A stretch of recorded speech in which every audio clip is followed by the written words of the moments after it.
This is the Spa Retailer Podcast, where we talk retail, business, and all things related to the hot tub industry. I'm your host, Megan Kendrick, owner of Spa Retailer Magazine.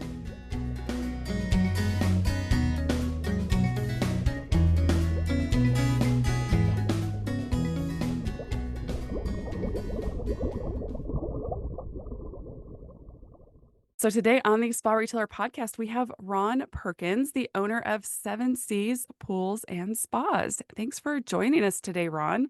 Oh, thanks for having me. So we met at the Hot Springs event in January, and then I ran into you again in Atlantic City at the Pool and Spa show there, and you had some fun stuff going on. So I thought it'd be great to have you on the podcast to talk about it. Yeah, we've been super busy with the first year of transition. Been in the business for a lot of years, but had a lot of things I wanted to accomplish when we got the stores, and we got a lot going on. So excited to Yeah. talk about it. Yeah. So you bought the business from your former boss. Was it last year or the year before that you bought it? It was last year, so we're at 15, 16 months now. Okay, not too long, Not but to you're still go. in it.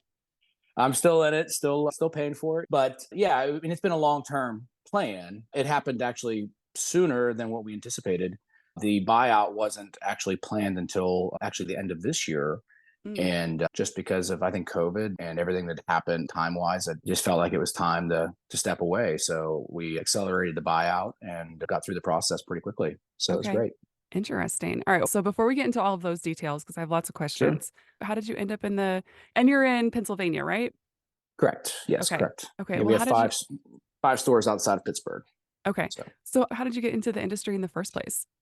14 years ago, I was in management with Lowe's, moving around with them, and really enjoyed doing that. Really enjoyed retail and management from that perspective. And anyways, we had our firstborn, and the hours with Lowe's and stuff like that were just really demanding, late nights. And I wanted to be home with my family. That was the most important thing to me and still is.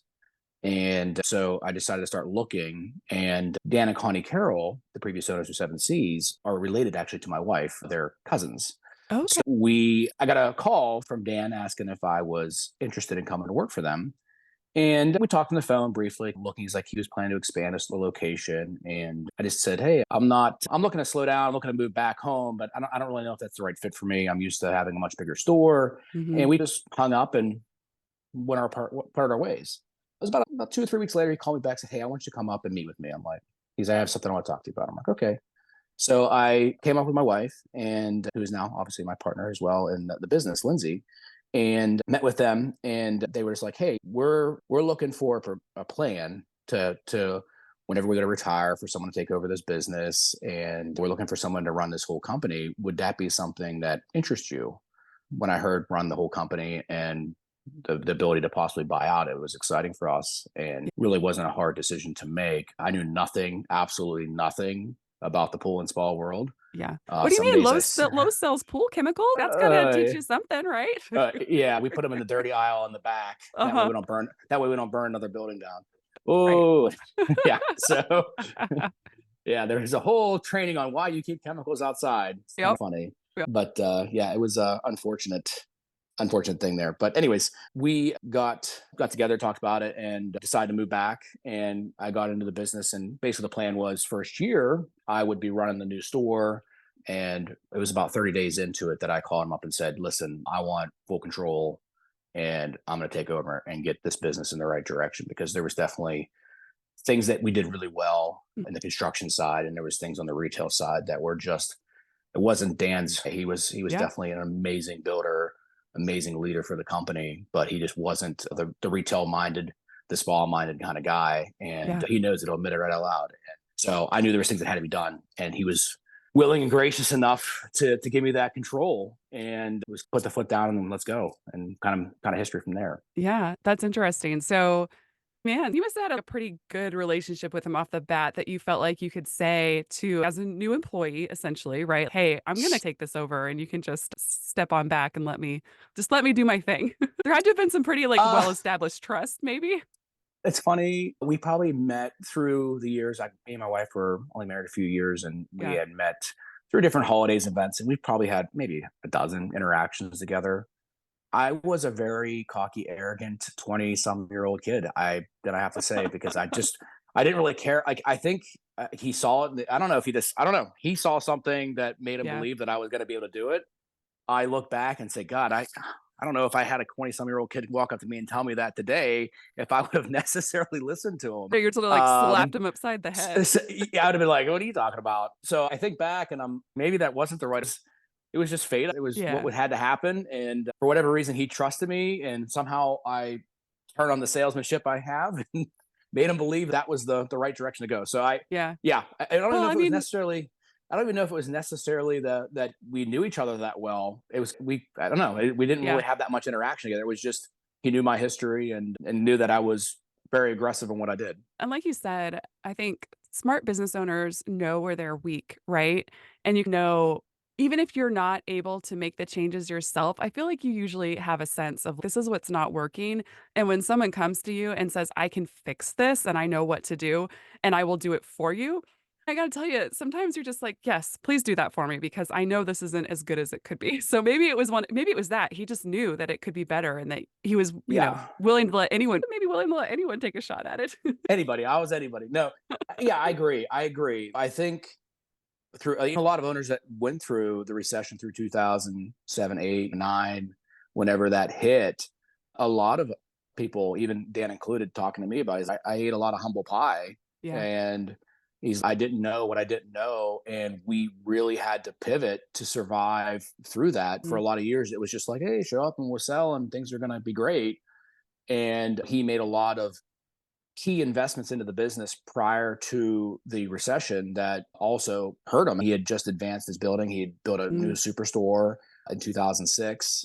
And the year later, sales plummeted, and just like it did for everybody else. So, what's amazing and true testament to him, and what I really respect about him, is the fact that he didn't lay a single employee off. He weathered the storm, he stayed through the whole thing at all costs. Yeah. And it was just really admirable what he did. And I have nothing but respect for him. Just incredible. Yeah, it's really encouraging and amazing when you listen to people tell those stories of how they survived that time, and it makes you as a new business owner feel like you can do anything, right? It's okay. Right. If they can handle that, I can handle whatever is in front of me. It's not nearly as bad as all that. I take a lot Yeah. of comfort in those stories myself. Yeah. Yeah. I take a lot of comfort. It wasn't me. No, I'm just kidding. Yeah, that Uh, too. That too. no, Yeah. it's amazing. Like I said, that's that whole thing. And knowing what it takes to run this machine that it is now, the stress and the pressure that he was under, I understand why he has a few gray hairs now. Just like I said, it's really great. I think Yeah. I agree though. It does inspire you to be able to realize that, hey, we can get through anything. Absolutely. And it's interesting too because you talked about the plan wasn't to transition until at the end of this year and how COVID Mm. accelerated that. And I think that's true for a lot of people in our industry, a lot of people who've owned these businesses for a long time. They made it through the COVID years and they're like, "You know what? That's all I got to give." Because it could be a really financially, like, beneficial time for people in our industry, but at the same time, it was just so draining and exhausting that I think there's a Yeah. lot of people who are in that position now who are like, "You know what? I was thinking I'd maybe do this for another 5 years, and I think I'm done now."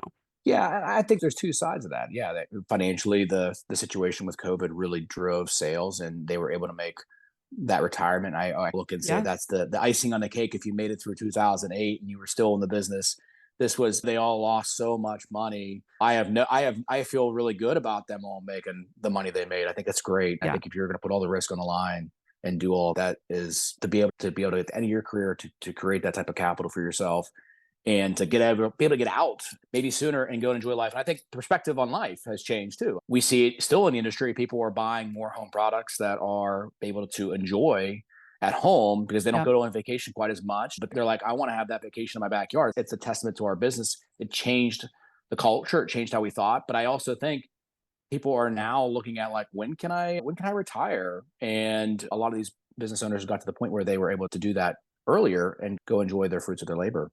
Yeah, absolutely. I think too, though, some people I also feel have found themselves where their businesses grew so much in that time that the succession plan they thought they had in place suddenly was unaffordable. For like, we went from, I was talking to Don Riley about this from Olympic, and we went from being we have to get into in our heads, like, we are no longer small businesses. We are now Mm. medium to large businesses. And so that Mhm. changes what you can do as far as changing hands because especially if you're expecting someone to just like, come in and buy it and you ride off into the sunset, like that's going to be pretty tough for especially like single entrepreneurs to come in and buy. Yeah, it's definitely a challenge, and it definitely can limit the value of your business as Mhm. far as what you can sell it for. We know what kind of our like, medium to large size pool companies. It's challenging because who does come in and buy it, and who do you have in house that has the capital to do it? And frank, none of them. So Yeah. that's the truth of the matter. So you have to be innovative, and you're thinking of like, how do I structure these buyouts and how much capital I have to be able to survive, and ultimately what are some of the best ways for me to get out of the business and be able to delay some of the payments so you're not taking it all in one lump sum, because it is Yeah. going to be a huge tax burden onto you whenever you are taking it so fast. So there's definitely Yeah. ways and definitely things that the businesses as they sell have to consider, and that was definitely something that Dan and I had a lot of discussions about. And he knew I didn't have enough money to be able to just come in there and buy the business. It's way Yeah, larger most of us don't than. have, like, millions of dollars, hundreds of If thousands that's of the case, then dollars why just would sitting we? around. Yeah, if let's that's the not. case, if that's the case, why are we going to work? Right, Like yeah, we exactly. gotta go. It's just not possible. It's definitely been a something that we had to really we talked about for years. And Yeah. the great part is that Dan had dealt with his buyout from his mom and the buyout from his brother, so he had some ideas that were old school, but really can be applied to what's going on today. Mhm. Because family business, when they were buying for the family, they didn't go to the bank to get the money. They worked a deal together. They sat down in the Exactly. back room and drew it up on a piece of paper and signed a contract. Yeah. And we applied some of that to what we did. Now, it took an incredible amount of trust for Dan to do that, but he also put some very strict rules in place that I have to follow, and they're not hard rules.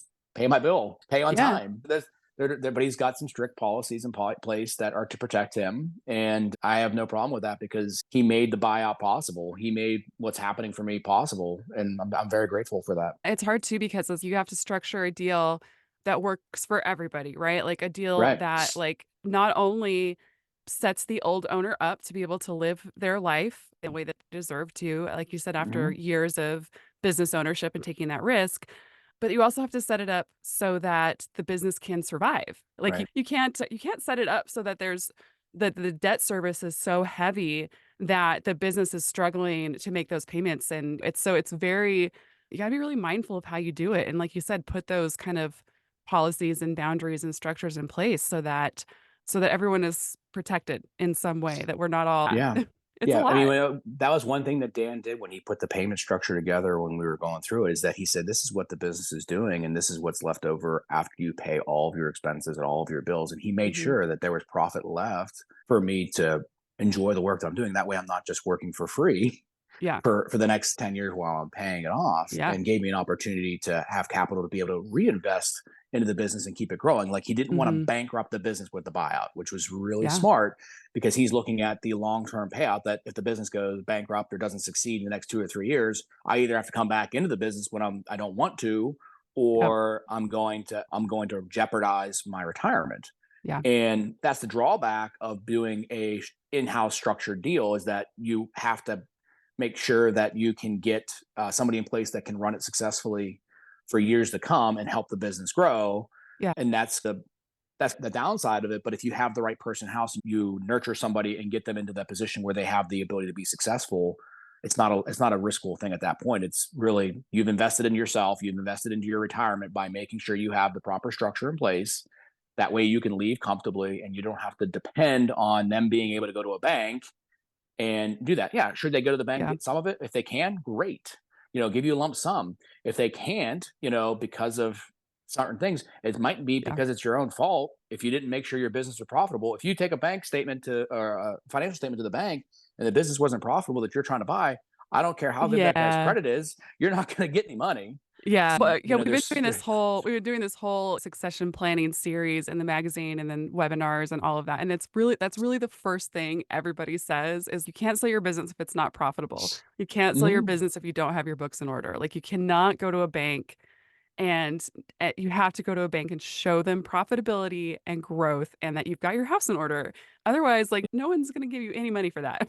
Your perceived value and actual value are two different things. 100%. And Well, did you guys do like a formal evaluation of the business? a couple years before COVID, Dan had a company out of Florida. I can't remember the name of it that did it. Okay. I wanted to look and I forgot to check for you, but he did a company come that actually came and looked at the books, looked at the buildings, Yeah. did a full evaluation. And we really didn't even use it though in this particular situation, just Yeah. because we decided to do it in house and we didn't have to go to a bank. I didn't need, we were planning to get those documents together for us to go to the bank, and that was Yeah. done pre-COVID. So by the time COVID was done and Dan wanted to be done, it's like that valuation to what the It's business is actually valued now, completely different. completely different. And Dan's structure as well, he was in a very good position because he owned the buildings outright Mhm. and he was keeping some of those as part of his retirement plan. Yep. We structured long-term leases so that way Yeah. that he has a strung out income coming for many years to come. Yeah. And so there's just so many different ways. And like Dan was smart, very smart in his setup to financially put himself in a position where, he has that income coming in for years to come. Yeah. And with some of the smaller businesses that are trying to sell, if you have a single store or something like that, yes, you can still sell it. You just have to decide if you own the real estate, if you're going to sell the real estate with the business, if Mhm. you're going to keep the real estate as part of the buyout plan. That way there's rent income coming into you Yeah. for years to come. There's just so many different aspects of it. I can only really speak in general of what we did and how it worked perfectly for both of us. Mhm. But there's a lot of good practices that we did, I think, that Yeah. have been really helpful. It's interesting when I talk to people about their succession plans and when they've done this, yeah, the real estate ends up playing a big part. It's really a different ball game when you own your buildings versus when you're renting them. It just gives you a whole different, like you said, gives you a lot of it gives you some more ways to structure the deal so that everyone is still Right. making money because you're not solely dependent upon the income from the Yeah. business. The business is paying you for the use of that building No. still. So, yeah. Yeah, your business value is limited. Just the business is limited on your clientele base, what kind of income it draws in, and then Mhm. also the willingness for someone to pay XYZ dollars for it. If you don't have a buyer lined up and you have to close your store, if you're one of your employees goes up the road and opens up his own pool shop, he's going to generate a lot of customers because you're out of business. He doesn't necessarily have to come by your business. Yeah. It's your job as the owner to create that relationship and want them to help build your brand. That way they are invested. And Mhm. whether that be profit sharing, whether that would be part ownership or a seat at the board, whatever that may be, Yeah. getting them to buy in for a few years prior to them taking over so that the process that they build isn't the easiest process. Maybe it's the correct process. Like that, you don't want somebody putting things in place just because I'm slapping a band-aid on it and that'll get it fixed while I'm still here. I'm not going to really worry about it. You want Mhm. someone to come in and say, I'm going to fix this process so we don't break and that Yeah. we are in a position to get to the next level. And you need the people in place to do that. And the people that are making those decisions are the people that you should be looking at to possibly buy your business out. But it takes an investment from the owner to say, hey, listen, you need to get a piece of the pie. Yeah. And whenever they get a piece of the pie, they seem to care. I don't want to say money motivates everybody, but it's very difficult to the sacrifices and things that you do for the business whenever you're not an owner. And if they expect you to do it, like being an owner, everybody knows it. You sacrifice so much of your family time and you do a lot of different things to make sure the success of your business. It's very difficult to get someone that you're paying hourly or salary to say, I'm going to sacrifice this or put that dedication in without that commitment back from you. Yeah. So it's a piece, that's a stepping stone. That's the first step I think that people they should take is get them invested some way, shape, or form. And that investment's got to come as an investment from you, not them Yeah. buying a piece of it, you giving them a piece to get them a taste of what this is going to entail. And then Yeah. they can see some of the rewards that come from it. Yeah, honestly, and all of the people I've talked to who've had successful transitions within an employee to a business owner or a family member to another family member, that's been what they've done. Mhm. Definitely brought them in a way that was like they had some skin in the game. They felt some ownership. They felt like they were like had the autonomy to make some real decisions. Yes. It made a huge, I think it makes a huge difference. Then I'm not saying that I didn't have that when I bought the business, but maybe not quite. So it was Right. I feel like I maybe had to drink from the fire hose more than I expected. There are aspects of the business that I really did not understand, which I think Yes. is true no matter what, but I think we could have done some things to make that maybe not quite as painful. The best business minds and the best managers and the best owners are the ones that realize that they're going to drink from the hose and that they understand that's just part of it. There's so Yeah. much. I've been in retail for 20 years, and yeah, I still learn stuff every day, and Yeah. there's still stuff that I on the ownership side, that Dan, I don't want to say shielded me from, but he knew about that. It almost gave him. If you knew Dan, and people that are listening that do know Dan know that he probably has a little smirk on his face whenever he sees some of those things get me. That I'm like, man, I Mhm. didn't expect that. I didn't expect that. Yep. And Yep. Yep. because I was that cocky, arrogant kid when I first came in. There's a little bit that there's some payback that's coming your way. So, Yeah, for sure, for sure, and I um, think also too, as you're buying a business, you don't know what you don't know. It's just it is what it is, and I think as an owner, sometimes you forget the things that you know and no one else knows. Like, I had that experience a couple weeks ago where I've been traveling a lot, and I got back in the office, and I took a look at some of the things that were going on, and I was like, "Oh, I'm the only person that knows about this, and this could have been prevented if I just shared that little piece of knowledge with at least somebody on my team." You're the one doing it, and you don't really think about it, and then it's, "Oh, that's not a I should have told them." Like, and you just don't think yeah. about it until it's a problem. Yeah, and I think that's the best part of being an owner is that you realize you make the mistakes, but you really can't blame anybody else but yourself. So there's nobody 100%. to yell at. There's nobody to yell at you but yourself. So Yep. that's it's Yep. one of those things. It's one of the benefits of when you can screw up. Yeah. So we're already hard on ourselves. And anybody that's a business owner or an entrepreneur of any shape or form is the reason they're successful is because they've been hard on themselves their whole life. So but yeah, I get it. It's just so much, Yeah. and like you just don't realize what people don't know, and it's what makes it fun. Yeah. It's true though. Like, I realized about myself that I think the thing that I really enjoy about work is I enjoy learning new things, and I think that's one of the great things about, like you said, being a business owner is there is something to learn every single day, and Yeah, I think that's one of the things that I really enjoy about it is I love to learn new things, I love to tackle new projects, and I love to find new ways to be efficient. Like, I really enjoy that kind of stuff, and I yeah. think that serves me as a business owner because that's what you're doing all the time. If, like, you don't want to learn new things, like, you're in trouble. Yeah, absolutely. Yeah, and it's funny when I first came into the business with Dan, he was like, "Because now that you're in the pool industry, you'll never leave." Because it's the 100%. running joke. It's the running I know. joke that goes Yep. along with it, and everyone's just like, you just can't get out of it, you can't get out of it. And I don't think everybody puts her finger on it, but I really honestly think because the pool industry and the spa industry in general has every facet of business that could possibly be done between Yep. retail, construction, delivery services, logistics, every facet of business that you can possibly think of, any type of retail or specialty shop that you can think of, you have a bit and piece of it in this industry. So Absolutely. there's so much to be interested in. And I Yeah. think that's why people don't leave. I don't think it's just funny that it's a small industry, but everybody has probably worked with somebody or oh, I know he worked here or oh, he's over there now. And it's Yep. great that the relationships are that way. That's the best part about it. But I Yeah. get now why people don't leave because Yeah. there's so much that you can do that's interesting. And if you get bored with one thing, you can move on to the next, and it's still part of this industry. Yeah. So Yeah. Absolutely. So you talked about being in retail for 20 years. I I think the retail side of our industry is so fascinating to me because there's so many different types of retailers in our industry, right? Like you've got Dan, who was a builder, who I mhm, imagine, who then started a retail store as another revenue stream, but like you said, wasn't his forte, right? And right. I think you've got those types of retail stores that are like, we're really a pool builder, but you can come here and buy chemicals from us, and maybe we'll sell you a hot tub if we're having a good day. Then you've got like the really high-end luxury hot tub retailers. They're totally different beasts, but I think retail in particular is getting harder and harder. And I think the consumer expectations of a retailer are getting higher and higher. And I think that's finally hitting our industry where it's like, "Oh, we have to be as good as Apple or whoever it may be Mhm. to succeed in this industry, to really meet like to really reach our potential." That is what our mindset has to be, and it's such a switch, I think, from how we've done retail in our industry. Not everybody, obviously, but for the most part, that's not how we've thought about retail. It's just been an add-on, and now it's, Yeah. "Oh, no, we've gotta make this like a real piece of the puzzle and have to do it really well in order to succeed." And I just think the changes on the retail side in our industry right now are rapid and they're fascinating, and I've just loved watching some of them happen. And it's interesting because I think you probably coming from Lowe's, you come from a very probably like highly efficient retail, right? Like operational excellence is like the key.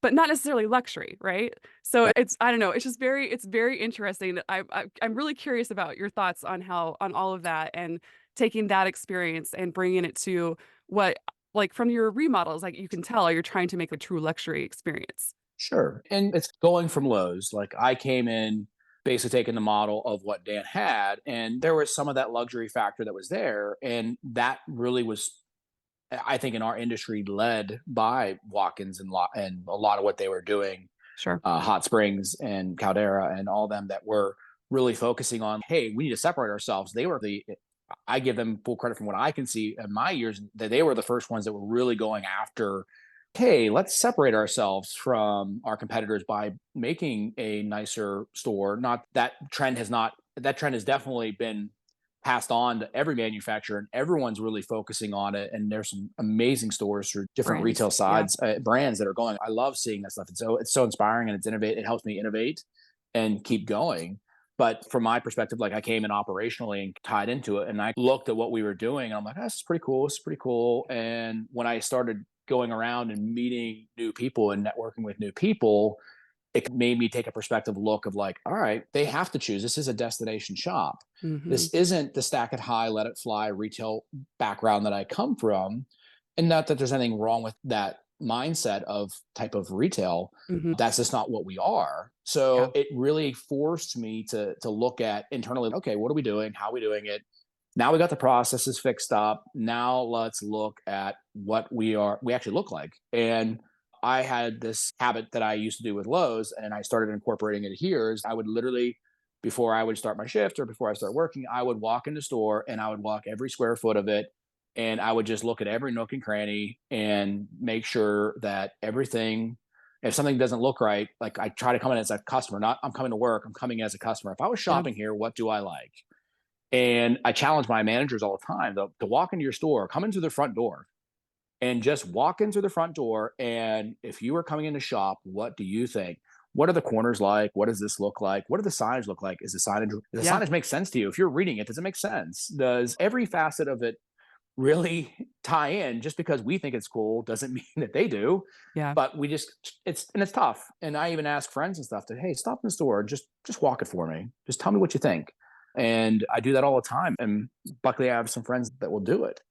But that's part of it that kind of started the transition for me of, hey, all right, this is definitely different than what I was doing. Mhm. And then when we were first taking off doing it, it was definitely a limited budget. Oh, it still is. Dan and Connie had just gone through the big recession. We were starting to rebuild. They knew that some things, and Dan had some, I think, one of the most beautiful stores ever built up in Clarion whenever he did it back in 2006. He was not a huge spa dealer at that point in time. They were not doing a whole lot of the units, but he really, his store was just with the indoor waterfalls and just Yeah. credible for the time.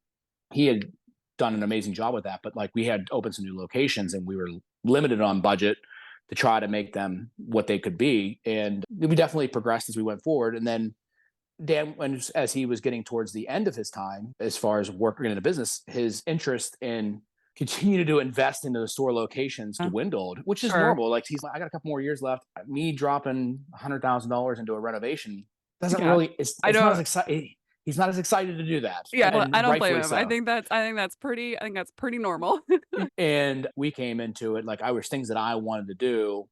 And me and my wife go down to, we have a place in Florida. We go down to Disney a good bit. And I'm always so impressed with the detail Oh, of yeah. everything that they do, from the walkways to the walls to the signs. Every little detail is just so impressive of what makes the experience just what it is. Yep. And we were sitting in line and I'm like, how do we do this in our showrooms? How do we Mhm. create that experience that's nothing else? And that's been our goal. And I still think we're missing the mark in some spots, but we've definitely made some strides and we've did some big renovations this year Yeah. for my Cranberry store and in my Clarion store. The Clarion store was a twofold effect. One, the market there, the big giant store that Dan had in that location was not necessarily needed for the market was there. So we had to do some rethinking about how much square footage we needed and ended up shrinking the size of the store. It's still a 6,000 square foot showroom, which is still a very nice Yeah. size for that market. And for me, as the owner of the building, it was definitely a good financial move for us. But it was just time. It was dated. That building was almost 20 years old and since it's been Yeah. done.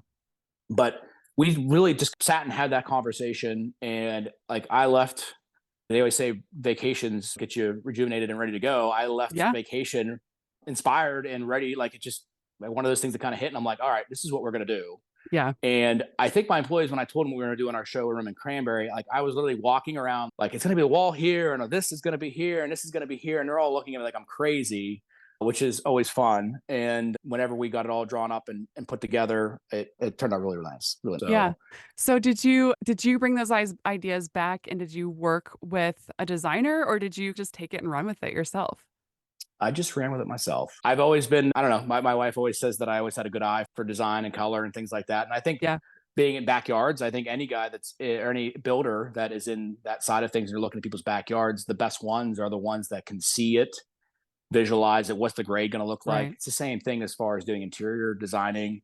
No, I definitely hired a engineer to help me put everything to paper. I drew everything up and then he Sure. put it so it was designed, but I didn't have any designers. No, it was something that we just did and came up with. And then I challenged my guys that build the pools with me to say, hey, this is what I want to do.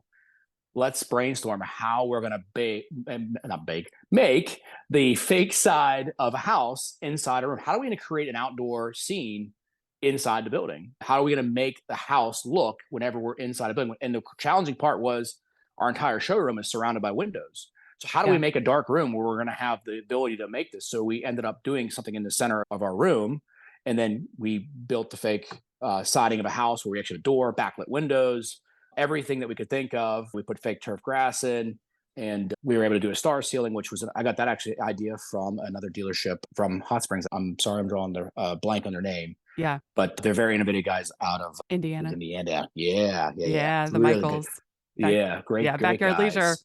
Yeah, Back. they really have a vision for their stores and for their experience rooms, as I like to call them. Yeah, Yeah. yeah, yes, yes. Again, that's part of the benefit of being networked with your groups. You get to see and do a lot of different things. Now, I tried to do something a little bit different, and I'm competitive, so I tried to do something that maybe was a little bit different from them. And it's all a matter of opinion whether which one's better or not. But those guys are awesome and Yeah. do really nice stuff. And so, anyways, that's what kind of inspired that. And how do we take it to the next level? Was just something that we wanted to do. And then, So when you're looking at so you said you've remodeled 2 stores at this point, you said? correct. Do you have what are the things that when you are starting that process that you look at and you say, "This is something that we have to have"? What are your non-negotiables when you're redoing a store? I guess that would just it depends on the market. Like in my cranberry store, I was definitely looking at I want to have an experience room. My competitive market there is definitely there's a lot more competitors in that market. And I looked at what they were doing and Mhm. saying, okay, how do I separate and what kind of investments are going to be made? And like for that particular store, an experience room was an absolute must. Like I had to Yeah. have it to separate myself from my competitors. Up in my smaller northern stores where I don't have as much market, it's expensive. That room was a very big expensive move for that. So I didn't do an experience room particular in that store. And it's not because the market doesn't deserve it. It's just it was part of like how do I budget? How do I give something else? That square footage was also larger and I had a lot of other things that were going on to it. But one of the must haves, I think we want to have that inviting environment that is going to be inviting. So next to all my water labs, we have couches, we have chairs, we have coffee center, we have water, we have Yeah. all that stuff there for them. We want, hey, we got a line for water tests. Here, have a seat, have a coffee on us, hang out, here's some snacks. Those are must haves, I think, that are going to because you do get busy through the summertime and the more they hang out, the better the chances are they're going to maybe buy a new hot tub from you or go look at something new. Yeah. And then one of the musts that I think if you're in a hot tub side is there's a minimum of square footage that you should have if you can Okay. afford it. Yeah. And I find success between 4 and 6,000 square feet in my markets. I think that you're able to display anywhere between 12 and 16 models. And I think that is the number that's the sweet spot. I think more than that, yeah, there's definitely been studies that have been done that show, hey, how many models you're going to have is what you should expect. But cost wise per square foot, there's definitely different costs and different markets there's a huge variance between Clarion and my cranberry store as far as square footage and rightfully so for population. But I both those stores, all my stores are between 4 and 6,000 square feet, except for one of my older stores. And we're seeing that pattern seems to be. I had a larger store when I had the larger store in Clarion. I had 12,000 square feet before I cut it down. I had 27 models on the floor, and with the transition, I'm actually seeing a growth in my sales from it. I think it's a little bit less intimidating for the customer to come in and see, oh, there's 12 to 15 to choose from, and you can guide them and get them to the tub faster. When you have this huge showroom and they're spread out, I think it gets a little bit lost and it becomes a little intimidating for the customer. Mhm. So I would say so. Square footage is one of the biggest things that I look for. An environment that's going to be inviting, that they have some place that's going to be comfortable for them to hang out is a must. And for a showroom, I don't. You can do whatever. You can do everything right in your showroom, but have the right people. That's the most Mhm. important part. Yeah, always, in every business. If you Always, don't have the right every people, it doesn't business. matter what you do. But I think it's interesting. I think we like having a formula of success. This is what you like, these are the steps you follow, this is what you do, and it just doesn't work that way, and so it's interesting how some people can find success with huge showrooms, right? And that, like you said, that fits their market and that fits their business and what they're doing. You talk about the what'd you say? Stack it and Stack it high and let it fly. stack it high, let it fly. Yeah, there's a place for that too, but you Yeah, have to understand who you are, your market, and who you wanna be. Like, if you wanna be the discount retailer, then that's fine. Like, you can do that, and you can probably do that well and make money. But yeah, it's just really interesting how every market is different, every store and their personality and what they're trying to do and trying to be is different, and I think that just takes a lot of, you need to do your research, but I think it takes a lot of intuition too to understand what works for where you're at and who you are and really going for that and, um, figuring yeah. how to have the most success. Yeah, I think what's really great is that we are one company. There's 5 stores, but I think every store has a different feel Mhm. and a different, not want to say attitude. We have the same mission, same goal. Yeah. We want to be a high end. We want to be a high end luxury store for the hot tub side and the pool side. But what the employees do to personalize it internally, giving them some freedom and saying, "Hey, listen, I want you to understand your. I can't be everywhere and all the time. Yeah. Hiring people that you trust to then kind to take your vision and then let them personalize it internally to make that market fit that store." And I think you made up a great point is identity of your business is needs to be it needs to be established by you, the owner.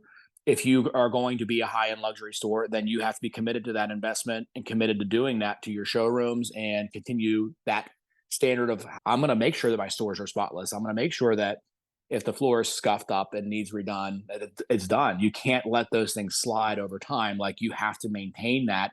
And Yeah. there's some expectations from your clientele to do that. And whenever we've all been to that restaurant that we're like, this was a nice restaurant, but it's looking dungy and dirty Oh my now. goodness, yeah, and, like, the And food just isn't really as good as it used to be, yeah, it's and just is it really yeah. not? Is it really not as good, or is it your mind because you're looking around, you're like, I see dirt in a corner, and the I Mhm, don't know, it's just mhm, not that nice. mhm. So it's the same concept that's applied to the restaurant side. Is that why does Target and Lowe's and Walmart, all them guys, constantly renovating their stores and making them look new and spending? Yes, It isn't, and yes. then it's because they are, again, trying to maintain what they are standing for, what they are Yeah, trying to do. They want that right. messaging to continue. And Well, and it's no, crazy can we? because you think that as a consumer, like, you think, like, "Why does it matter? Walmart is Walmart, like, it doesn't really matter what it looks like," but it does matter, and I think Well, that let's tell it's that in to tell that to Kmart and Hills and all the ones that aren't there that didn't change. 100%. Yeah, Tell exactly. I that to mean, all our them. yeah, I think our local Target, I think, has remodeled 2 or 3 times since we've lived here, and that's a lot. That's a lot. It's a I big feel, store. I feel like the one in my area is remodeled 2 or 3 times in the last year. I swear to God, it's just constantly Yes, like, going every time on. you go It's in, amazing. there's It's something amazing. different. Yeah, it's pretty wild. And I'm not saying that you have to do that as a store, but I'm saying you have to maintain that standard and you have to pick as an owner, like, if you're going to be a store that is in the, I don't want to say bargain, because there's nothing wrong with that, like a bargain side, or you're like, hey, we want to be a big retail store. I have a lot of those competitors in my market where Yeah, they want to have a lot of stuff on their shelf and they want to push volume and stack it high and let it fly. And if you're going to do that, then there's a commitment level that you're going to have as far as yep, inventory levels, selection. You're going to be very aggressive. And as long as you choose to do those things, you'll be successful in any which fashion that you're doing, whether yep. you're a luxury or you're that. Obviously, I'm choosing more towards the luxury side and happy. I love doing it. I think it's so much fun. But I've come from that background of, hey, how many pallets of stuff are we going to set out today, and how high do we want to Mhm. stack, and how much do we want to sell it? And so I have experience in both. Yeah. I definitely prefer doing it on the way I'm doing it now, obviously. And but there's definitely a commitment, and then you can't be both. I think the ones that struggle the most are the ones that are like, we're gonna stack it high and let it fly on this side. And then over Yes. here, we're gonna create this little section of custom hot tubs, and it's gonna be really luxury, it's gonna be really great. Yeah. Yeah, you're gonna have some success, but don't be surprised whenever your customers are confused, or they're asking you for a discount on that floor model that's sitting over there, because the signals you sent out to them was that this is the place to ask for discounts. Yeah. Yeah. And that really comes from your whole showroom. So you have to make a choice. Yeah. You have to make a choice. Say hello to SpaBot, the world's first hands-free automatic spa cleaner. Cleaning a hot tub has never been easier than with the Polaris SpaBot robotic cleaner. This first ever automatic spa cleaner introduces special Spa Nav technology designed to maneuver around the small, confined spaces typical of in-ground spas and portable hot tubs. Providing the ultimate hands-free convenience of automated cleaning, SpaBot is completely cordless and cleans in just 60 minutes. Learn more at polarispool.com. Yeah, I think that's something that um, when you think about all of business, but when you think about your succession plan and when you think about like your marketing and your merchandising, that vision and understanding like what you truly want out of your business and what you really want it to be. That's way tougher, I think, than people give it credit for. And I think sometimes we get so bogged down in the day to day that we forget about how important that really is. And it's once you really decide those things and set them in stone, it just helps guide all of your decisions. Once you decide this is who we are, this is who we're going to be, this is what we're going to strive for, then it just makes everything else easier as far as, okay, this is what we're going to do and this is what we're going to do. And I think it's the same with succession planning. Like, as the buyer and seller, if you're like, okay, this is what I need, absolutely need, and this is how I think this is what I want. These are my goals, and this is what I want to happen, and what I want this to look like. Then it makes all of those other decisions easier because you've at least got a guide of where you want to end up, and it's just so easy to lose sight of that and forget it when you're in the day to day. But it's so important, and it helps guide all those little decisions that you have to make along the way. Yeah. And that's, as an owner, and like what you're right, you get so bogged down with, oh, we got payroll coming up, we have this going on, Mhm. and the renovations and the marketing schemes and all those things. Because typically in most of these of our businesses, we're the jack of all trades. You have to be. And as much as Yep. we want to believe that we can do it all, when we have to, then you do it all. When that's what you're required to do, that's what you do.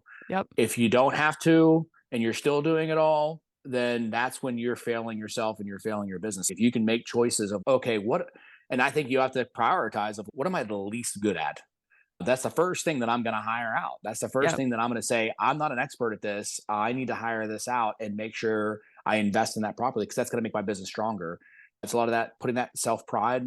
And I've come to the realization that I can't be everywhere, and I'm not able to be what I was doing prior to before. And having multiple people in place to help run my business has been challenging at times, because I have a tendency to want to know and be involved in everything. Yep. Whenever Dan had put me into place, I have to remember that he gave me that trust, and that's why we were successful. Is that he knew that he wasn't the expert in that. He said, "This is the first thing I have to hire out." It was the first one of the first lessons I took from him, is that he said, "I am not good at this. Yep. This is something that I need to get."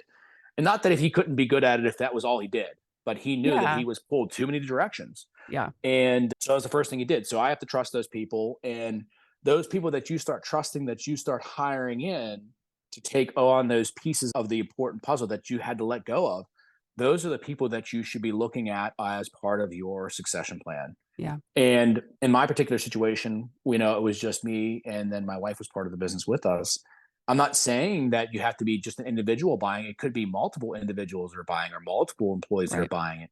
I will caution, I know, just the more is not the Partnerships are hard. merrier. Partnerships are Partnerships are hard. hard. Yep. And just because there's more people that have to pay you doesn't mean that you're going to get more money. And it doesn't mean that you're actually going to get your money, because you now have multiple personalities wanting to have their own opinion. And if you think of yourself as an individual owner, how many times did people really ever convince you to do, if you had your mind made up at something, how would you have felt if somebody said, we're not doing that as an owner, because Mhm. they have a piece of the puzzle? It's just challenging. I'm not saying that it has to be one or it can't be multiple.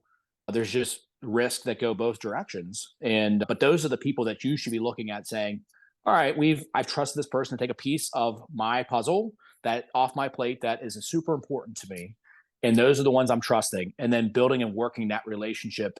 And I'm not saying you have to be best friends. That is not what has to happen. Me and Dan are not best friends. We have a good friendly relationship, but we Yeah. definitely kept our boundaries. It wasn't like we were hanging out on weekends and becoming best friends, because that becomes Yeah. emotional. Like a lot of what we did was not emotional. Like we were more friends now than we were when we worked together. Yeah. And it was just because we kept that separation. And when I say get close to them, understand them, get to understand how their mind's thinking. And then if you can help them understand why you think the way you do and what makes sense for the business and why it's successful, and then also guide that person to say, hey, listen, whenever you buy this business out, if we're running a successful business and it is profitable and it is doing all these things, don't be in a rush to reinvent the wheel. Yeah. Don't be in a rush. Go out there, take the first year or two and learn how to be an owner. Learn how to run the back end of your business. Learn how to do all those things. That's so hard because you have all of these ideas and all these things you wanna do, and then when you start to dig in as an owner, you're like, "Oh, this isn't great, we should fix this," and you just want to do everything at once. Yes. I think that was one of the hardest lessons I had to learn was like, "No, you actually can't." Like, Yeah. you cannot accomplish all of these things in the time frame that you think you can. You're gonna kill yourself, you're gonna burn out your team. So now I'm a lot more strategic. Okay, what are the 2 things that we wanna, like, really accomplish this year, and let's tackle those as opposed to the 15 giant ideas. Yes. Yes. Yeah. And that was part of one of the things that we did well as well, is that whenever we were developing the business and growing to the business, a lot of the processes I did want to change because I was given the ability to build the processes over time. Yeah. And they weren't, we collaborated together, but ultimately I was the one that implemented them, made sure they were successful. And then if there was things that needed to be changed, I made changes. So giving the person who you're looking at to take your transition, two important factors they need to be doing is they need to be hiring all of your employees. You should not be part of the process of hiring. You can have insight, but it needs to be ultimately their decision, because Yeah, they gotta if live with they're that hiring them, person. yeah, they got to live with that person after you're done. And as much as like when you're 5 years out, 6 years out from being wanting to be out of there, you should hand off the hiring to the person that you want to be taking your succession planning, because those people that they're hiring are the ones you want whenever the transition happens for people not to quit. How do Mm. we get to that point? How do you make your Yeah, staff not want to leave?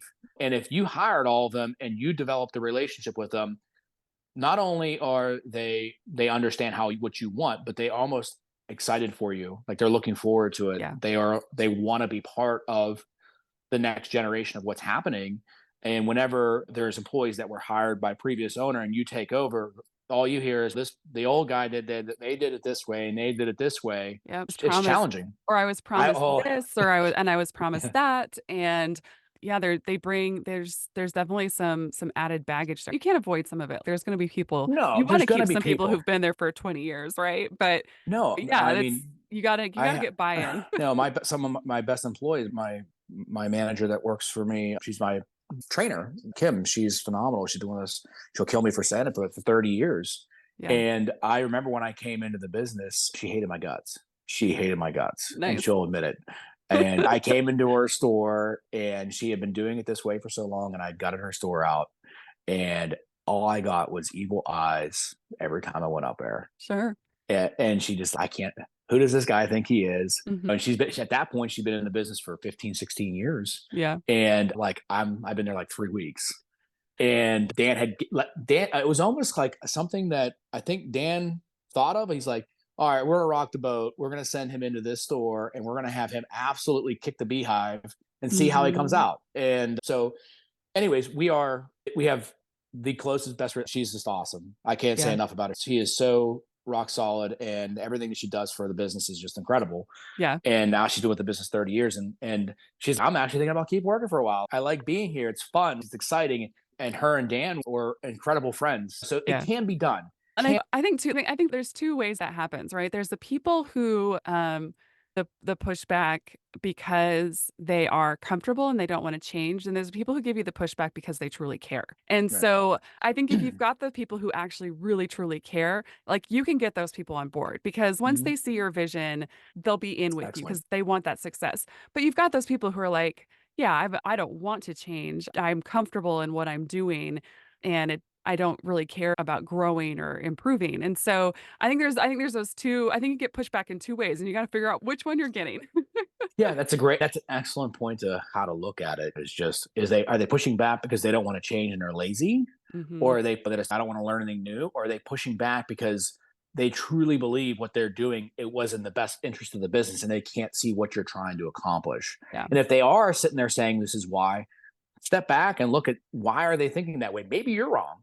And I think that's the toughest part for owners, managers is saying to yourself, "Hey, I don't know everything. I'm smart. If you're smart enough to know that you don't know everything, you'll be successful. And if you lean on those people around you, you'll be great." Yeah. And so that was, I think, the first 3 weeks I was there. He went up there and had me do that, and she's still with us today, working. And like I said, she's one of my favorite people, Yeah. Yeah. and it's just awesome. Yeah, that's great. That's a great point. It's like you don't want to lose that years of experience through transition and having those processes put in place and seeing how those people react and seeing how they adapt to the changes that that manager's putting in place will also tell you if you have a good person who's doing it, they'll know whether those people are going to leave or not leave whenever the transition happens. Yeah. And if that person who's doing a transition is smart and want success, they're going to work on those relationships and nurture them and make sure that they can keep those longevity of employees. I think it's always funny when I walk in or I hear people that are buying other businesses and they're like, "I can't wait to clean house." Okay, if this business is successful and it's making money and doing all these things, why are you so excited about doing something that probably isn't a good idea? Oh, And yeah. And also, it's like like, I let's be cringe. real, hiring's tough, man. You gotta be careful. You get rid of people you can't replace sometimes. Have you thought about working with those people and seeing what makes them tick and what makes it happen? Mhm. But I've heard it multiple times. When I go in there, well, I'm gonna buy, I'm gonna do this, and I'm gonna clean house, and I'm gonna because this is all broken. It's maybe it wasn't the people that were working there. Maybe it was the processes that were in place, and maybe that's something that you can fix without having to completely eliminate what made the business successful. Because everybody has a box that has stuff inside of it. Everybody does. Yeah, But there's what every business, like, there's always every those business. no matter how much due diligence you do, no matter how much trust you have between the people, there's always gonna be something that's, "Oh, I didn't know that was hiding under there." Mhm. Yeah. Yeah, and, your people are what make it special, Yeah, and hiring the good people and teaching them your vision. So, it's a fine line, but going back to the transition side as far as, like, that hiring process, I feel very strongly that anybody that you're looking to take over your business, if they are not 100% in on your hiring process, mhm, you are running risk of mass exiting whenever transition happens. yeah, And that's always a huge downside to buying a business. And it's a very risky thing. And if you are looking at and protecting your investment, which is your buyout, yeah, then you should be helping the person, you should be doing good practices to help them be successful in that transition. And you know as well as I that mass exiting of employees from your business in year one, not only it could break you, it could break yeah, your business. yeah, it'd just be And incredibly stressful. another piece of the puzzle, like you said, like having the good books and things like that's important to go to the bank. But if you Yeah, have a relationship where you're looking to be owner financing, there's some things that we did that were helpful that I would suggest. And that's basically building your loan into multiple phases. A yeah, lot of times people try to put it into one lump sum and this is going to be over 10 years and it's all paid out. yeah, And for us, we broke it up into multiple loans with whether it was assets and the buildings and the goodwill. And then we did inventory loans mm, and multiple phase inventory loans because that's the biggest piece, especially like our size company was large. We had yeah, lots and lots of inventory. And yeah, you can go to the bank and do that, but then you add that on top of goodwill and everything else. Now you're talking about a massive loan. yeah, How do you get paid out on a good chunk of that inventory that you've been sitting on? So we did a multiple structure loan where we had two inventory loans. One was a 3 year, one was a 1 year, one was a 3 year Okay. loan. So that way all that inventory was paid off Yeah. without me having to go to the bank. Because if you're taking inventory that you're buying and you're putting it into a 10-year loan, for the next 10 years, you have that person paying a portion of inventory that they sold 8 years ago. Yeah. That's a burden. That's a Yeah. burden onto the new person. So if you put it into a loan where they're paying it in the short term, they're typically going to sell all that inventory within the first 3 years. Yep. So why not have a loan that is separate, that is going to be in sync with when they're actually selling? Because if they're selling at 100% profit now, the last thing that you want is, oh man, we made a lot of money the first 3 years because you sold inventory that's on a loan that's going to be dragging on you for 10 years. Yeah. They should be paying that inventory off within the time frame that they're selling. And so we structured our deal that way. Our inventory was completely paid for within that time frame. That way I'm not carrying that burden as a business for long term. Yeah. And that was one very successful thing that we did that's helping with the transition. It also helps the business owner that, hey, listen, I got all my inventory cash back out. That's been money that you've been sitting on for however long you've had the business. Yeah. It's back in your pocket. Yeah. And that's another piece of the puzzle too that was challenging, not challenging, but when Dan was working on getting prepared for the buyout, he made sure that all of his anything that was on credit lines or anything that was out there was 100%. Instead of trying to transfer stuff that's on credit lines, own all the Yeah. inventory, own all of your inventory before your buyout. If you're selling the business and stuff's on credit line, get it paid off. That way Yeah. it's all yours. And then you can structure it into your deal. That way it's a clean break. Mm. And that was probably the biggest part of what we were figuring out when we were doing is like, how do we structure all of this stuff? Yeah. And then with the assets and stuff like that on vehicles, we had a lot of trucks. And Dan had to pay off all of his trucks to transfer all of them. Instead of me having to go individual loan for each one of Yeah. them, we paid all the trucks off and then transferred everything over. So there's a lot of pieces that before you sell your business, there's things that you have to have in line that will make the transition better. If you're deciding to do owner finance, Yeah. if you're going to a bank, maybe it's a little bit different story because now the bank's taking the titles and all that stuff on all those vehicles as collateral. Mhm. Same with whenever you're doing the owner finance, you should hold on to your titles and things like that. But you know as well as I that a vehicle is not going to last the entire time. So Right. there has to be an agreement in place as well that basically gives them the power. You have a power of attorney to say, hey, listen, yay or nay on selling this. Hey, I'm selling this vehicle, buying another one. But that means that title is now going to be tied back to the person who has the lien on the business. So there's a lot of pieces of that puzzle that your attorney should be able to help you out with. But Yeah. structuring your loan in phases to help front load a lot of your money to eliminate some of the risk to the business owner who's selling it. Your big chunk of money is going to be in your inventory. Like I said, there's different ways you can structure it, and that's how we did, and we found some great success. Yeah. um, So did you mentioned an attorney. Who did you have help you guys figure all of this out? Because I imagine, because yeah, it's a lot and it's complicated and there's a lot of different ways you can do it. I imagine, like you said, you hashed out a lot of it yourselves, but who did you have help you get everything across the finish line? One big decision that me and him made together was that we decided that we were going to share the same attorney, which cut cost Yeah. for both of us. Yeah. It cut costs for both of us. And again, it's another trust piece. Like some people are like, Sure. I want my own attorney to look at it before your attorney and who's on whose side and stuff like that. You guys should be doing some research and finding out who is a reliable source that could be trustworthy to help you guys through the process. So a big piece of what we were able to do because of the trust between me and Dan was we were able to share an attorney. So we would literally go into the meetings together. It wasn't, we went into the meetings together with our attorney and discussed like things that we were concerned about, like how do we structure this? Yeah. And he really helped step us through pieces and gave suggestions that were helpful. But me and Dan, I'll be flat out honest, since Dan had been through the process, he put 90% of this together Okay. and came to me and presented. And I then had kickback on some things and we made some tweaks and stuff like that. But because me and Dan have been talking about this transition for so long, and because Dan was fair, Yeah. like I knew what the business was worth, I knew what the business was doing. He was very transparent on those things. He was fair. He had a great opportunity.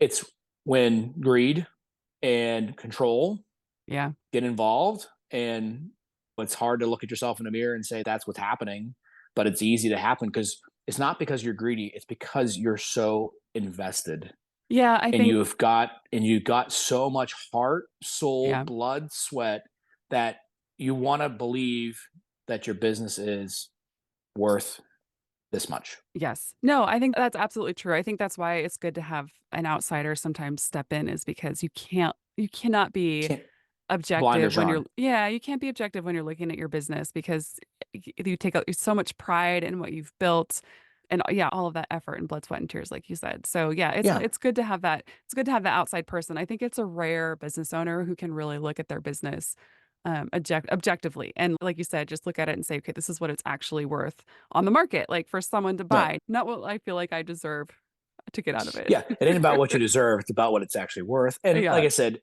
and it wasn't and the benefit of the whole thing is us having the conversation is that it Yeah. wasn't like I was an outsider coming in and, like, he was trying to sell me.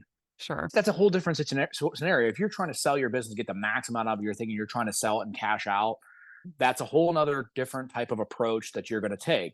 But if you are trying to do it internally with a succession plan so that the business has longevity and you're trying to structure it inside, you got to look at what's realistic, what's the profitability, what is feasible Hmm. to happen within the means of the income of the business. Yeah. So And the you look at it and say, it's okay. And you can look at it and say, there's no money left over for them to make in the end of it, and it's all going to you. Why buy it? Yeah, for sure. So the attorney really worked as a sounding board, maybe a little bit of a mediator, and kind of making sure that you crossed all your T's and dotted all your I's and got things in writing. And we did have our separate meetings with our attorney, with the Hmm. attorney basically discussing, hey, these are things that I'm concerned about. These are the things. Yeah. And he did the same thing. And he gathered information back and forth. And then he basically came in the middle when we were together and said, okay, these are the things you guys are worried about. These things. Here's what I think.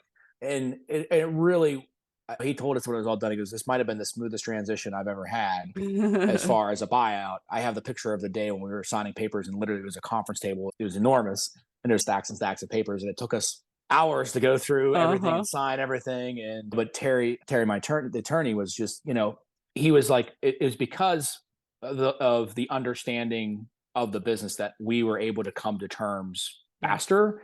And I think that's the benefit of you having that succession planning. And I think the challenging part too is from an owner to someone who is not a shareholder or not involved in ownership side of things.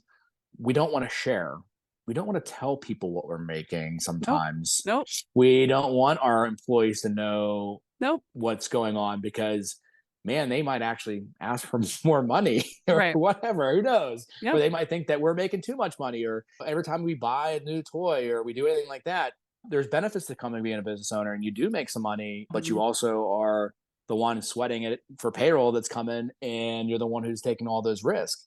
And again, if you have the right person, if you've identified that right person, you've brought them closer and you've included them, maybe some profit sharing, and you start sharing, and Yeah. they understand what the books and what the business actually makes, getting them excited and maybe getting a little bit more out of them than what you could probably get in the buyout side of things, because they know what the business is potentially, and they know what income. Your goal as the owner is, if the business has made you rich and has made you in a position to have a great retirement, Yeah. your goal should be for the next person to come behind you to do the same thing. And if they're not, how are they ever going to pay you? Yeah. So Exactly. if you don't have the mindset of, you can't look at the mindset, well, they didn't do all this, it's not fair, they shouldn't make as much money or whatever, then you're thinking about it wrong. You should be thinking about, I hope that the person who buys behind me takes his business to the next level and makes even more money than I could ever make.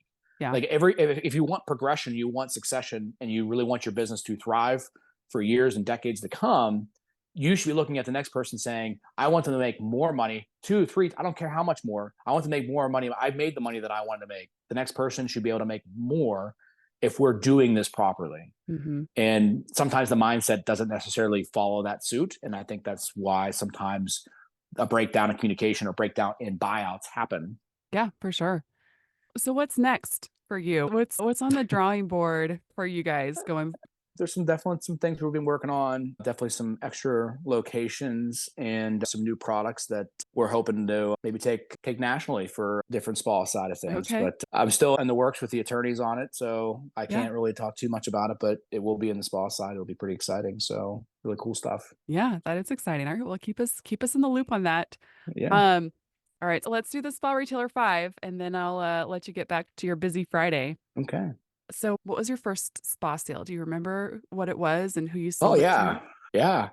We had just opened a store in the Cranberries, and my first customer was from Russia Oh, and didn't speak very much English. okay, that would be And memorable. yes, yes, and how the business was set up at that point in time, there was no pricing books, there was no pricing in general. There was nowhere for me to go to find out actually how much anything cost. Sure. I didn't have a catalog for steps, so the process took me about 3 hours to sell a hot tub. It Okay. wasn't because he didn't sell, and I don't know how I kept the guy there, but I had Yeah. absolutely no idea what to charge. And I'm on the phone literally with, I finally got Dan on the phone. He was out on the site. And I will, whenever I first started with the company, Dan's, oh yeah, I'll be with you and I'll be hanging out and I'll show you a bunch of stuff. I was there for an hour and a half with him my first day. And then Yep. I didn't see him for 3 weeks. Yep. That sounds about Like right. he'd left and like I was there by myself. I knew how to punch in. That was about it. And so that's how I was selling a spa, was with literally with the ability to punch into my system. But yeah, I ended up selling him an Envoy, and yeah, That it was great. It was. I left this. I think that was the day I went home, and I'm like, if I don't change something, I'm not gonna stay here. I'm gonna quit. yeah. And I think it was probably about a week later, I drove up to the office and met with Dan. And I basically said, I need a phone, I need a laptop, I need a car, and I'm going to go fix what is broken in your retail side. And I want full control. And I think that's probably what initiated that conversation, was that Yeah. first hot tub sale, because I was never so embarrassed in my It life. was because it was It was painful. awful. It was awful. It was Yeah. awful. Oh man, that's yeah, that is pretty impressive that you got him to stay. He must have really wanted that hot tub because you tell me you ask me to sit down and go through a process like that, I'm out. I did lock the door. What was your first real job? Oh, working, I was like 13, 14. I did construction through the summer. I mean, I don't want to say, yeah, it was my first real job because that was where I learned the most, probably, There you which go. is great. My baseball coach as a kid, and my best friend's dad as a kid was the guy who owned the company. And what's really great is he still excavates for me today. Oh, really? That's awesome. Yes, yes, I literally talk to him every day. He's a really good friend of mine. But yeah, he took me out and we framed some houses. He taught me how to frame houses, taught me how to lay block, taught me how to roof, and we worked through the summer doing that. And I learned a lot about what to do. And it was a very culture shock for a 13, 14-year-old boy, as far as some of the stuff you hear on the job site. Oh, But that was my first job, was doing construction with him. And then if you want to say my first job that was like in a corporate world, was yeah. probably, I pushed carts at Walmart as Christmas help when I was like 16. Look at and that. and that was an absolute awful experience. But what's really funny is when I started with Lowe's before I got into management, that was the job I took. I took a job pushing carts because I didn't Oof. like college, and I was actually a music major in college and left. Yes, I know. What Hard to believe. a What a transition. Yes, yeah, it's. wait, did you play an instrument? Like how Oh yeah, what oh yeah, yeah. My major instrument was actually trombone, but I could play some okay. piano. I could play drums. I could Okay. play. I played a bunch of different instruments. When I was in college, I used to play with my college roommate out at restaurants and stuff. We'd play some Sure. guitar and stuff. And I was not a singer by any means, Okay. but would play out with him. And yeah, so I was going to school for that. Decided it wasn't for me, and Yep. decided that's how I got. I went to Lowe's and just said, I'm going to get a job. I don't like this. And I think I pushed carts for about 30 days. And then I started moving through the ranks until I got my own store. All right. So, I was a music minor for piano when I started out, and then uh, I switched that to journalism. yeah. I feel like if you're I don't know, I feel like if you're a musician, going to college for music could be really crushing. It's It got some turned of the it fun out of it. Yeah, I would say, yeah, that was probably the biggest piece of it. I will tell you this, I have nothing but respect for people that go to school for music education, music school. The work ethic that it takes to get through that program and It's what is tough. required of them, it's incredible. People just don't understand. We usually go to college and you have 4 or 5 classes a semester. They're taking 10 classes a semester, and their classes are just as daunting or as even Mhm. harder. And they have practice Mhm. time, but they're worth 1 credit. Like, it's incredible. It's completely off subject from pools and spas, but I Yeah. do tip my hat to anybody that has done it. It is an incredible feat. But Yeah, yeah, I realized real fast I was never going to practice as much as was needed to actually succeed. I like to sit down and play piano and I like to learn about the theory and stuff, but no, I was not that committed. no, I got exactly. I was the same way. I was just like, I like Yeah. it. Yeah, didn't fit. Yeah, And that's yeah, and then guess what? That's fine. I laugh because I used to drive by the pool store, local pool store, and say, I remember saying to myself, I don't know how those guys make any money. Like, how do they stay in business? And here I am today, and yep. it's fun. But this, but yeah, so pushing carts was how I got my first job, and then pushing carts was how I got into management and retail, and yeah, it's Yeah. my background with it. So you haven't been a business owner for too long, but you've worked in the business for a while. So do you have what's the worst idea you've ever tried? The biggest flop, the thing you thought was going to be great and then ended up just not working out. I think the biggest flop that I had was when I tried to do mattresses with hot tubs. And Yeah. it's not that business model doesn't isn't successful. There's people who do it. Um, there's people that do it. I think it's a Yeah. great business model. I still think it's a great business model. It just flopped for me. Yeah. And it flopped multiple reasons. One, I didn't have employee 100% buy-in. I didn't Mm. do my job. I failed as a manager to get them to buy in as much as I was bought in. I tried, but I didn't do it. I Yeah. didn't do it I mean, right. selling So a mattress I isn't screwed. nearly as much fun as selling a hot tub. Yeah, it's not for sure, but I definitely didn't. I screwed up there, and I could have been way better at getting them on board. Secondly, I think because we were a pool and spa store for so long, I think the Hmm. people that are mattress stores, and this is there's, and I'm saying this, and I guarantee there's a person who was a spa store that brought mattresses and were successful. But the thing that I heard the most from my customers whenever I did it is that this is weird. It's weird. They Yeah. just thought it was weird. Like, you're a poster. Why are you selling mattresses? It doesn't, something doesn't jive. Like, Yeah. it didn't make sense to them.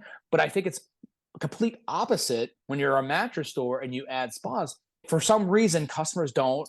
I understand They, because if you're a mattress store, you're all about sleep, right? And yeah, hot tubs can definitely help you sleep better. So I can see the through line with that, right? As far as like the right. narrative. But yeah, for hot tubs, I don't yeah, if you're not there to solve a sleep problem with your hot Yeah. tub, maybe it doesn't It, quite click, right? and I think those are the two factors that caused it to Yeah. be my biggest flop. I had the retail space to do it. We brought in great brands, Tempur-Pedic and Sealy. We brought great brands Yeah, in. We're yeah, able to do it, yeah. and not that we didn't sell some, and we did sell a lot of beds. It just never did what we thought it would do. Sure. And I think we looked at it and said, let's just get back to what we're good at, and we stepped away from it. Mhm. Still, it still bothers me to this day that I couldn't make it go. Like, I still say it's my biggest failure in the business that I know that should have been, could have been successful, and I just couldn't get it to fly for Yeah, whatever reason. yeah, I think too sometimes you have good ideas or things like you said you could make successful, but it's like what at what cost? Like Yeah, how much is this time and effort really worth it to us? and that was, yeah. I think you said that as best as you possibly could. I don't think I could add anything to that to make it better.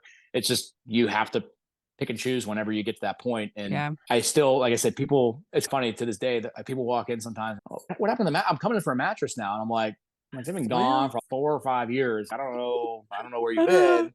I was just here. I swear I saw them. Been gone. hey So man, it's, that is a testament though to keeping your customers happy because yeah, you never know what they'll come back and buy from you. yeah. I like I said that. Yeah, that was my biggest Yeah. failures. All right. What would you say has been your best idea that you've brought to the business? I it's funny, I talk about this all the time, is the financing side and the tools and things like that. Yeah. I brought financing to our business about 14 years ago. Like, Okay. we really got heavy into it. And I'd say the pricing strategy that I developed to incorporate our financing and things like that, that was something that wasn't out there when I Hmm. did it. Like, everyone shied away from financing. It was always like, oh, 6 months, 12 months, whatever. Yeah. And I'm like, they have a 60-month program. I'm like, man, that'll sell like crazy. They do it in furniture. Why don't we do it here? Yeah. But everyone's, it's so expensive. It's so expensive. I'm like, we'll just raise the price of the spa, build it in. Like, why not? Yeah. And I got a lot of kickback from the owner at that point in time. And he goes, it's going to be too expensive. You're going to price them on the market, blah, blah, blah, blah, blah, blah, blah. The whole span that everybody's heard. And I'm like, let's trust me. I'm going to try it. Let's just see what happens. And we did it. And our sales just Yeah. skyrocketed, just skyrocketed. We doubled our sales the first year we did it. And what's funny is I have a good friend, David Townley, out in Townley Pools. I talked to him right after I did it, and he got involved with it. And he's just, it changed his business and changed how he thought about it. It's that, I believe, was the biggest success. and now it's very taunted throughout the industry as this is what you should do. And now there's some talk about getting away from it and things like that. And I don't agree with that. And that's my opinion. It doesn't matter that doesn't matter. But I still think there is a sector for it. And I think there's still strategy that could be utilized around it. And some people are trying to shy away from it. Yeah, I think that's a great success. And I think that was one of the things that I learned the most when I was at the Hot Spring conference in January was they did a seminar on financing and pricing yourself with your financing and looking at those charts and seeing like the small tweaks you could make to make more money and serve your customer with that was so fascinating to me. We're actually doing a story on it coming up. So maybe we'll key some other people Right. in. Yeah, yeah, I'd love to see it and be part of it. Yeah, I literally built the spreadsheets 14 years ago and put all Mhm. that together, and it's that was probably the biggest part of the success to actually change us from being a pool store to Yeah. being more of a spa retail store. Prior to that, we were selling next to nothing in hot Yeah. tubs. I think it's interesting, like, just you can finance anything. Like, you can finance a $20 shirt if you want to online and with a click of a button. Oh, I just think that there is just people have no compunction. Like, they don't think twice about financing something at this point. They're like, "Do I wanna spend this right now? Nah, maybe." Even if they can afford it, I think some people are like, "Spread it across for 0% Why not?" I just don't think people it's just built into how we operate anymore. So, I can't yeah, imagine not offering it. yeah. That's what I mean. I don't. I think I still think it's still a place in the market. I still think that everybody is leaning that direction, and I agree. I don't think it's changed. Like I said, do I think it's a little ridiculous that people are financing T-shirts? Yeah, Yeah, yeah. I I mean wouldn't do that, but that doesn't mean that people don't do it. Obviously, and yeah. yeah, it's definitely still a huge part of the mindset that's going on. And Mhm, I actually think through COVID, the people that I'm doing more financing now after COVID's been over, mhm, my financing numbers are probably up 30% over last year because the cash flow that was in the bank account, the money that's been saved through all that has mhm. not depleted, but it's been spent. Yeah, And there isn't as many cash buyers as there once were. And if you aren't leaning on that financing side of things, I think you're going to suffer because there yeah, isn't as many cash buyers as there once was. It yeah. just that has changed. Mhm. And I hear it that people are down and are not as doing as well as they have in the past years. Yeah, there's some expectation for that. But if you're majorly down, then that's something that I would definitely look at is okay, what finance programs and how am I getting it out there? Mhm.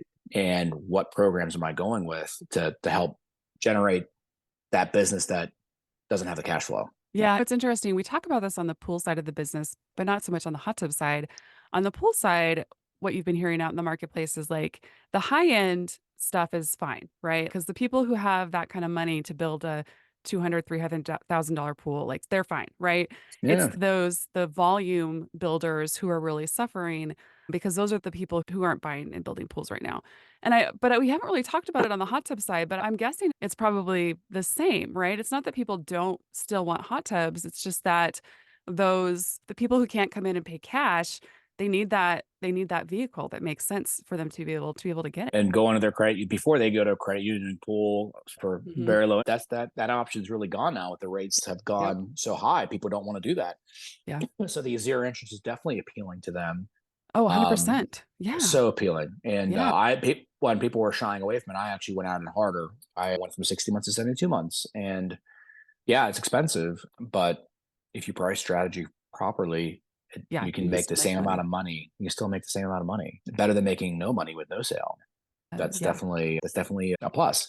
But yeah, I've heard that on the pool side too, and that's definitely a conversation. Like I don't build bulk, I build luxury, Mhm. obviously, with what we're doing. And I feel for those guys that have those many crews and those many guys that they definitely benefited and had an excellent run through Mhm. COVID because those are the guys that were cleaning up. Like I could Yep. not build any more through COVID than I could build today Yeah. because I didn't have the labor force, and those guys were able to scale and do all that and just kill it. And that's awesome. I'm happy for them. Yeah. And now it's a matter of them pivoting and saying what is the market and how do we restructure to do it. It's a challenge, and they'll figure it out. They're all smart guys. If they figure out how to do that much of volume, they'll figure out how to get to adjust. They're all Right. really smart guys. Yeah. So So, do you have a favorite book or television show, podcast? That's funny. Podcasts, I don't really listen to podcasts, and I don't really know a whole lot about it. Me being on one, like I told my wife that I'm putting on a podcast, she doesn't even know what a podcast is. That's amazing. Like, Honestly, I feel like that's a huge portion of our industry. They're like, "What's a podcast?" But you're young enough. I thought you would at least have a it's little dabble a little it's bit. it's funny. I don't listen to a whole heck of a lot, even music. I'm just constantly when I'm in my truck, I'm on the phone. Yeah. My truck's, I don't know, 8 weeks old. I got 11,000 miles on it, and I think I've listened to my radio 3 times Yeah. because I do all my drive time and talking, so I don't listen to a whole heck of a lot. Yeah. I think I want to say it's not a very complex book, but the 1 Minute Manager book was one of the first books that I read when I got into the book industry, and I still recommend it to a lot of my managers when I come into the industry. It's like the starter book to get them to understand that what you can do today is better than waiting till tomorrow. And I think if people inside the stores, when you're trying to implement and get those day to day steps done, Yeah. getting those people to get done what needs to be done today and motivating them. The ones that struggle are the ones that say, I'll get to it later. I'll do it later. We'll get to that. And those are the managers that don't last with me, that don't stay. Yeah. And the more I try to get that book in front of them to understand that I want it done now and get those things, the easy tasks done now, that book is definitely a good help. And that was the first book that I read before I actually ever got into management. So still one of my favorite books. And again, it's not that complex. It's an easy read. Yeah. Very easy read. Hey, thank you so much for coming on the podcast. This was great. You did good for not ever listening to any podcasts. My wife will tell you I'm good at talking. That's good. Good at Thank you so talking. much. I really appreciate you coming on. No, thanks for having me. It's been fun. Hope we do it again sometime.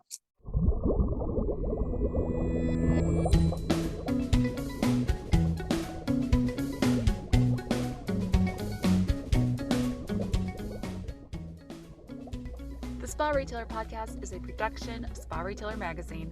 Let us know what you think by leaving a review or emailing us at podcast@sparetailer.com. Thanks for listening.